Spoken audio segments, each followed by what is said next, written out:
Hi అండి, అందరికీ నమస్తే. అది వాటర్ ట్యాంక్ డబ్బా అండి. నేను ముక్కలు కోసి అందులో మట్టి పీడి చేసుకున్నాను.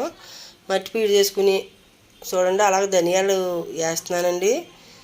ధనియాలు అలా వేసుకోవాలి, అలా చిక్కగా వేసుకోవాలి. ధనియాలు వేసుకుంటే పడిపోవండి. వచ్చినప్పుడు మొలకలు వచ్చినప్పుడు పలసగా వేసుకున్నామంటే పడిపోతాయి. అలా వేసేసుకోవాలి. వేసేసుకుని అది కోకోబీట్ అండి. కోకోబీట్ వేసుకుంటే మొలకలు గమ్మున వస్తాయి.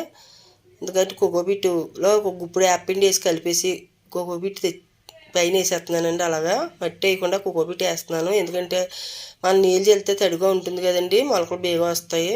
అంతకట్టి కోకోబీట్ వేస్తున్నాను నేను.